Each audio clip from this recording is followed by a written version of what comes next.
خواب بودم خواب دیدم مردم، بی نهایت خسته و افسردم. تا میان گور رفتم دل گرفت، قلب کن سنگ لحد را گل گرفت. بالش زیر سرم از سنگ بود، غرق ظلمت سوت و کور و تنگ بود. هر که آمد پیش حرفی راند و رفت، سوره حمدی برایم خواند و رفت. خسته بودم هیچ کس یارم نشد، تشنه بودم در پی یک جرعه آب. آمدن از راه نزدم دو ملک، تیره شد در پیش چشمانم فلک. یک ملک گفتا بگو دین تو چیست، دیگری فریاد زد رب تو کیست. گرچه پرسش ها به ظاهر ساده بود، لرزه بر اندام من افتاده بود.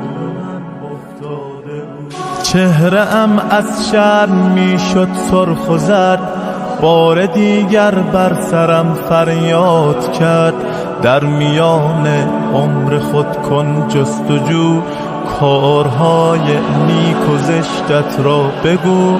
هرچه می کردم به اعمالم نگاه، بر زبان آوردنش دشوار بود.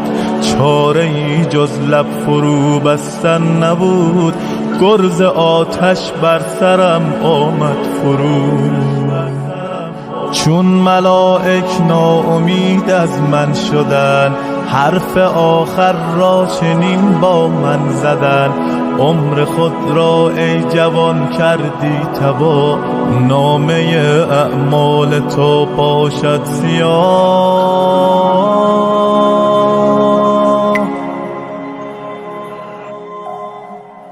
ما که مأموران حق داوریم، پس تو را سوی جهنم میبریم. ناامید از هر کجا و دل فکار، میکشیدندم به خفت سوی نار. ناگهان الطاف حق آغاز شد، از جنان درهای رحمت باز شد. مردی آمد از تبار آسمان، دیگران چون نجم و او چون کهکشان. صورتش خورشید بود و غرق نور، جام چشمانش پر از خمر طهور. چشمهایش زندگانی می سرود، درد را از قلب انسان می زدود. بر سر خود شال سبزی بسته بود، بر دلم مهرش عجب بنشسته بود. کی به زیبایی او گل می رسید، پیش او یوسف خجالت می کشید. دو ملک سر را به زیر انداختن، بال خود را فرش راهش ساختن.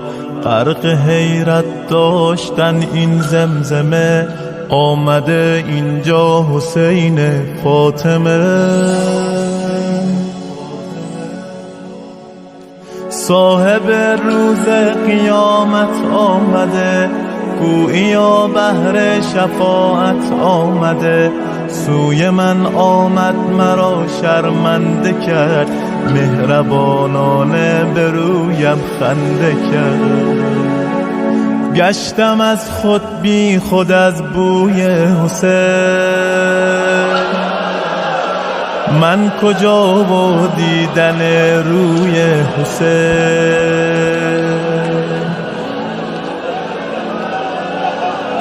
گفت آزادش کنید این بنده را، خانه آبادش کنید این بنده را. این که اینجا این چنین تنها شده، کام او با تربت من وا شده. مادرش او را به عشقم زاده است، گریه کرده بعد شیرش داده است. خیش را در سوز عشقم آب کرد، عکس من را بر دل خود قاب کرد.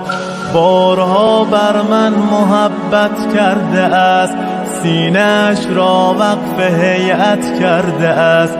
سینه چاک آل زهرا بوده است، چای ریز مجلس ما بوده است. اسم من راز و نیازش بوده است، تربتم مهر نمازش بوده است. پرچم من را به دوشش می کشید، پا برهنه در عزایم می دوید. بهر عباسم به تن کرده کفن، روز تاسوعا شده سقای من.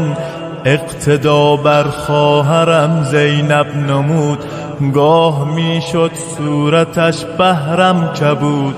تا به دنیا بود از من دم زده، او غذای روزم را هم زده. قلب او از حب ما لبریز بود، پیش چشمش غیر ما ناچیز بود. با ادب در مجلس ما می نشست، قلب او با روزه ما می شکست.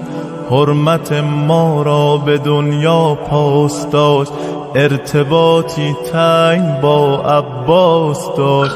اشک او با نام من می شد روان، گریه در روزه نمی دادش امان. بارها لعن امیه کرده است، خیش را نذر رقیه کرده است. گریه کرده چون برای اکبرم، با خود او را نزد زهرا می برم. هرچه باشد او برایم بنده است، او بسوزد صاحبش شرمنده است. در مرامم نیست او تنها شود، باعث خوشحالی اعدا شود. سختی جان کندن و هول جواب، بس بود بهرش به عنوان عقاب. در قیامت عطر و بویش می دهم، پیش مردم آبرویش می دهم.